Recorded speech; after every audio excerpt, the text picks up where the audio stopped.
umakyat tayo sa pangalawa sa pinakamataas na highway sa buong Pilipinas. Ang Alsema Highway o mas kilala sa tawag na second highest point of Philippine Highway System.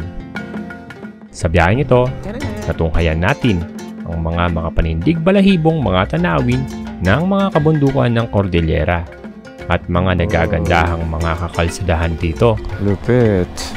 Dinaanan din natin ang half tunnel ng Alsema Highway at pinagmasdan ang nakamamanghang likha ng tao sa larangan ng transportasyon. Kasama ang aking partner ay binalikan natin ang kakalsadahan na ito upang masilayan natin muli ang kagandahan ng lugar na ito. Kung kaya't, sit back, relax, and enjoy the ride.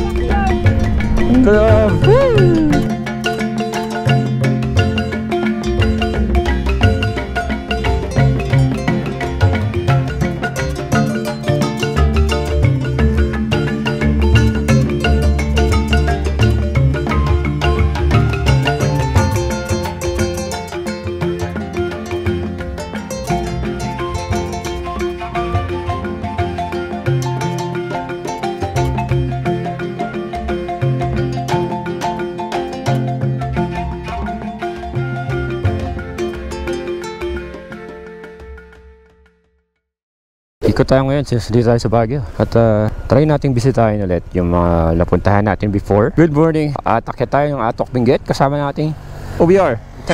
At since matagal nating hindi nakakapunta sa Atok, bisitahin natin.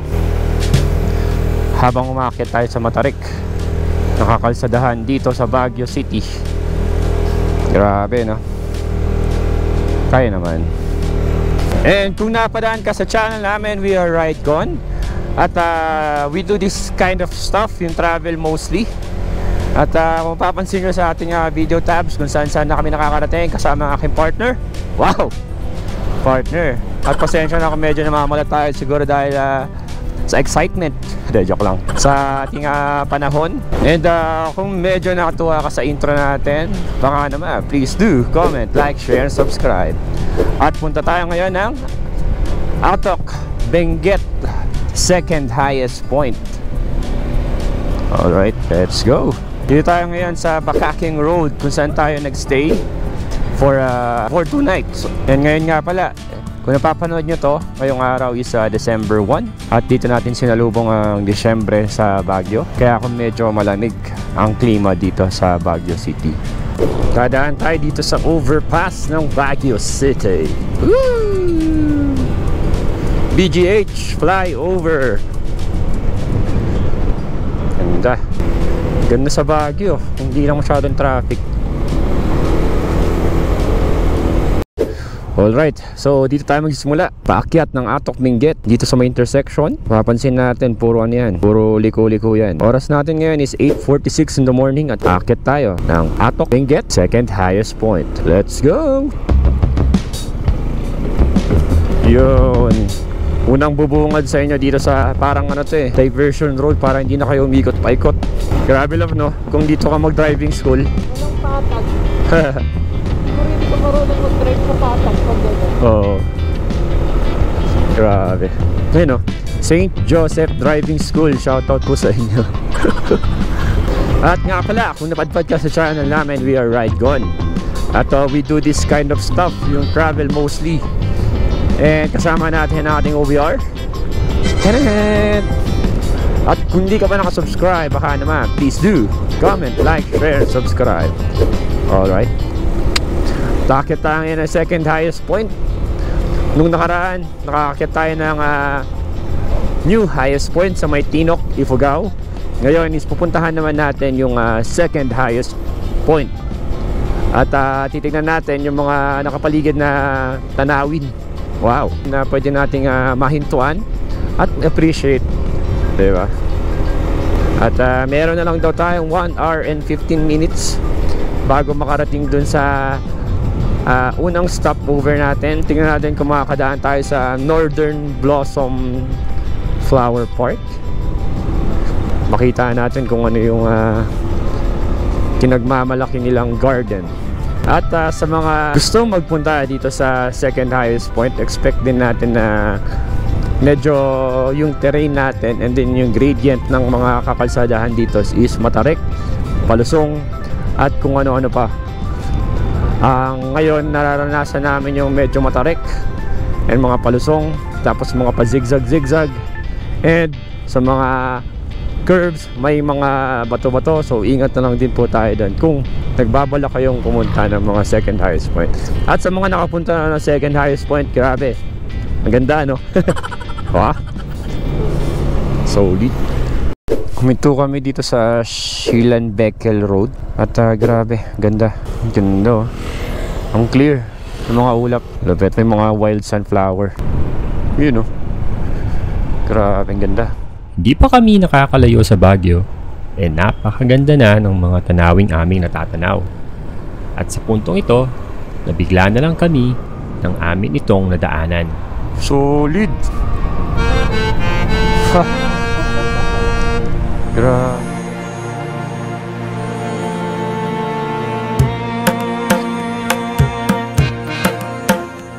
Napakaganda talaga ng kabundukan ng Cordillera. Walang kaparis. At mapapasabi ka na lang ng ang ganda ng Pilipinas.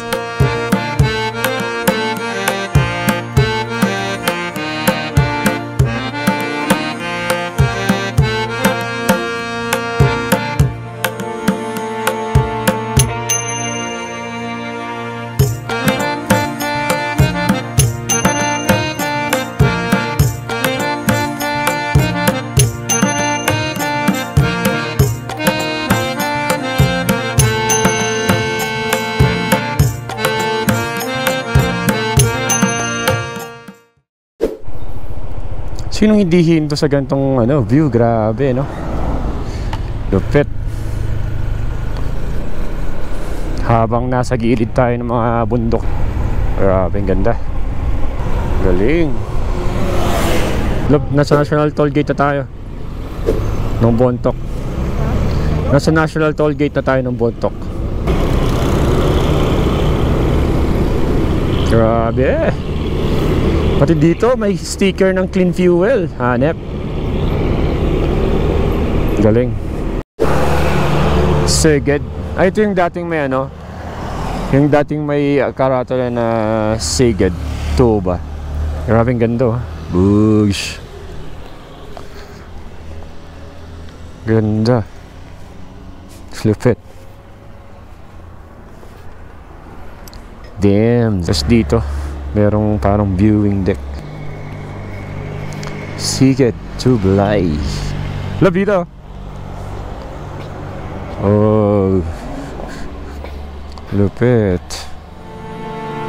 Grabe, umakita tayo dito sa Baguio, La Trinidad, Bontoc Road. At kung mapapansin natin sa ating kaliwa, yung mga rice terraces dito sa Benguet Province. Ganda. Solid. Solid dito kung gagawin kayo dito sa Baguio, Bontoc, La Trinidad. Baguio, La Trinidad, Bontoc Road. Ganda. At oras natin ngayon is 9:28 in the morning. At medyo biniyaan tayo ng magandang panahon. May ambon-ambon pero okay lang din naman. Hindi naman siya nagtutuloy as ulan. Siguro ito ay dahil sa amihan na experience ng Pilipinas ngayon. Grabe, lamig. Ganda.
Patay na, nawala na yung drone.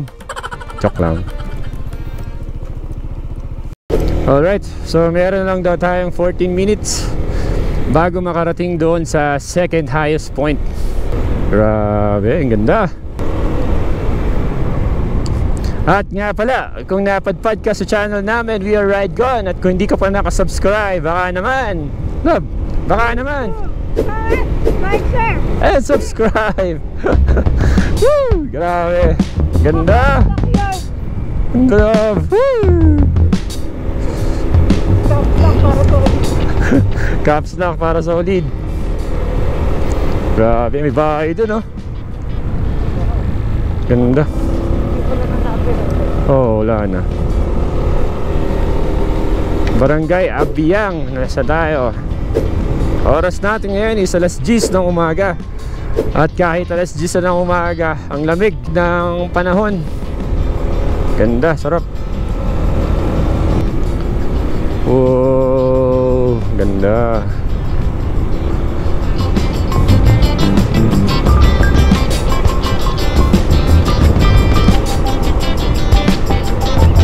Woo! Ganda, lapit.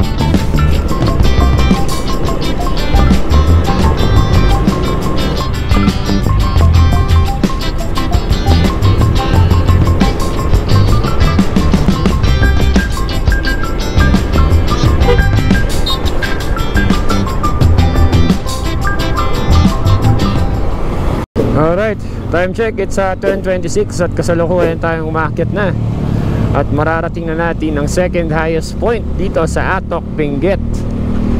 At makakasabay natin itong mga fertilizer na amoy Nissin Cup noodles. Grabe. Taas na natin. Meron na lang daw tayong 5.6 kilometers bago makarating doon sa second highest point.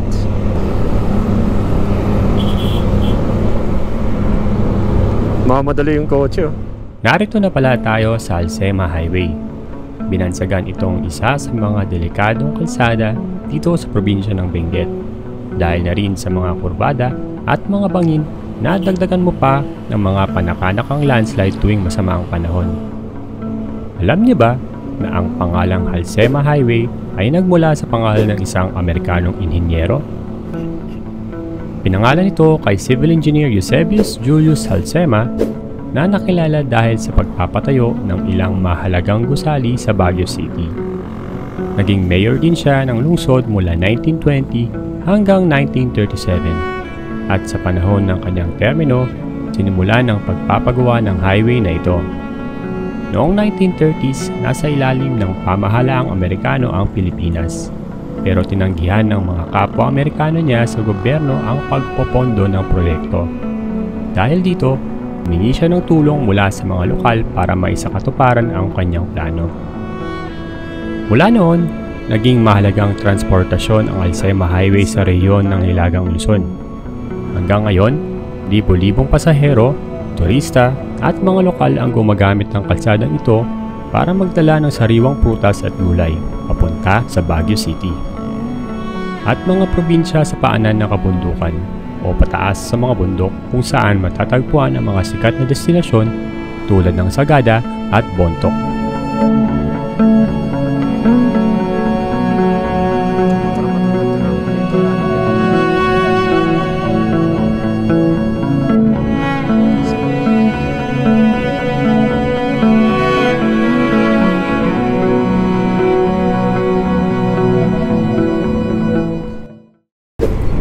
Grabe, oh.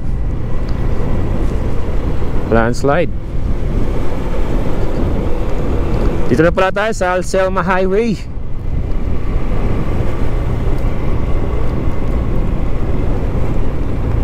Alsema Half Tunnel, Atok, Benguet. Ito yun. Ito yung half tunnel. At hindi rin kalayuan ng ating biyahe ay narating na natin ang Alsema's Half Tunnel. Ito ay isang nakakahalinang pasyalan na matatagpuan sa tahimik na lugar ng Atok, Benguet.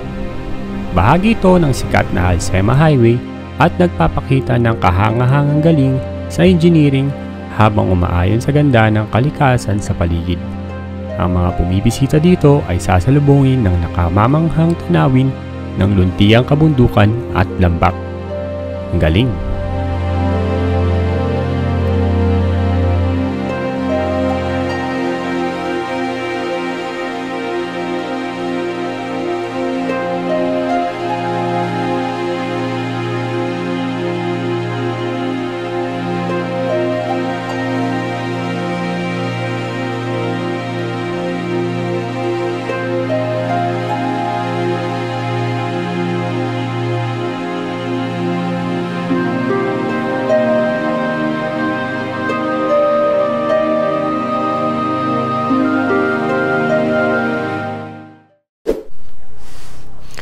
Ito mga Regans, kita natin yung half tunnel ng Atok Halsema Highway.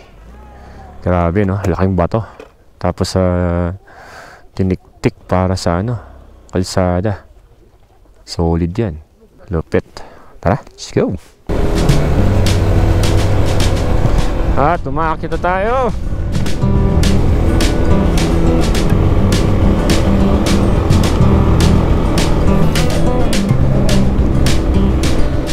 Ganda. Oh, solid. Uy, may manok. Yee! Yung Northern Blossom Flower Farm, banda dito. Tumalamig ulit yung panahon. Halsema Highway, Atok, Benguet.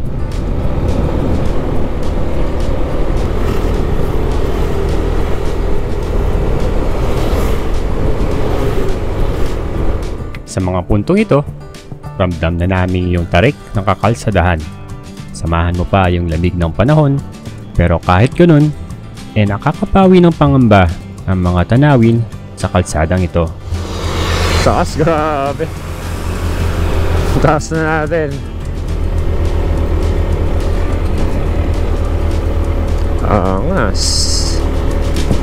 Oops. May graba. Kinabahan ako dun Parang pili ko gagawin na rin tong kalsada dito. Gagawin na rin tong kalsada dito in the future. Muguho. Grabe Sarap magmotor. Eto. Uy, lapit na natin. Dito na tayo sa sentro ng Atok, Benguet.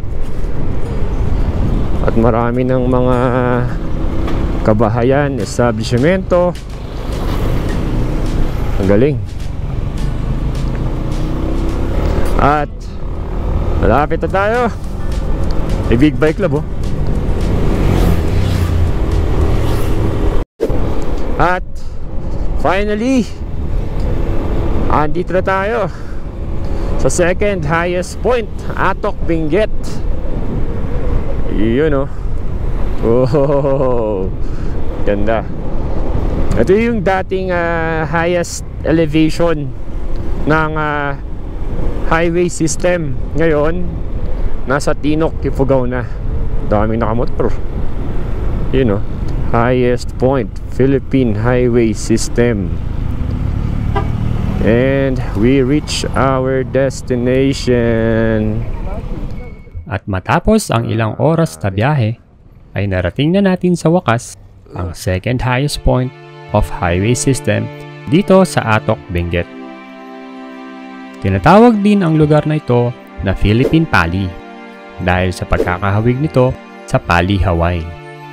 Kung isi-search mo nga kung ano ang ibig sabihin ng Pali sa Hawaii, ay ibig sabihin nito ay cliff o bangin. At mapapansin mo ang mga pagkakapareho ng dalawa.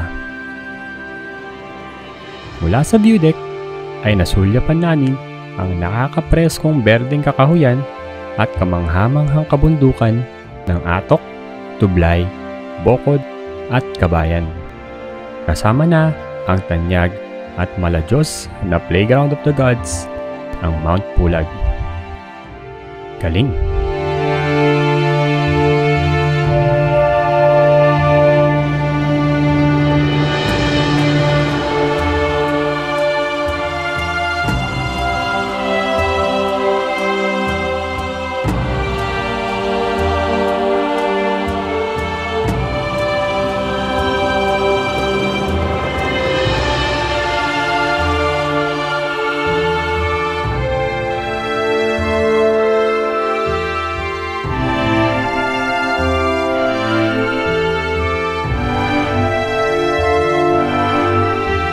Isa na namang ride ang aming naisakatuparan.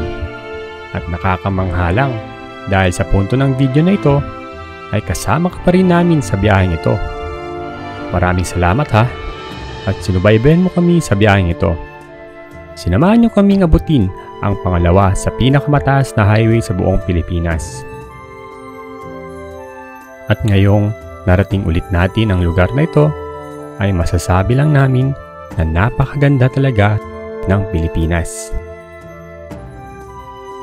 Hanggang dito na lang muna siguro mga Regans. At muli, gaya ng lagi namin sinasabi sa huli, kami ay nag-iiwan ng munting paalala na ride safe lang.